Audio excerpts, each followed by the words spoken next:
ጂኒ የሆኑ ፊልሞች አሉ። እናት እሱን እያየች ከሄደች ባሏን ቢመጣ ማደነግጥም። ለምን ፊልሙ ላይ ያለው ሰውን ያስደነገጣት።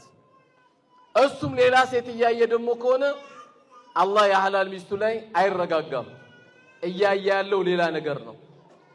ይሄን ነገር አብረን ከቤታችን ማጽዳት አለብን። ለምን እዚህ ጋር የፈለገ አይነት ፊቂ ቢያፍዙ፣ የፈለገ አይነት ተውሂድ ቢያፍዙ፣ የፈለገ አይነት ሲራ ቢያፍዙ ቤት ላይ ያለው ሚናችን እንደ አባት እንደ እናት ካላጸዳ ነው ልጆቹ ጥሩ ያውኑልን።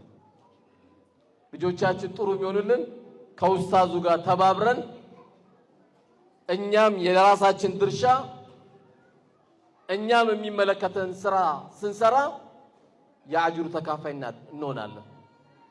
ሌላው አጠር ለማድረግ በጣም ደስ ያለኝ አብዛኛው እዚህ ስራ ላይ የሚሳተፉ ሴቶች ናቸው። አዎ ሴቶች ናቸው።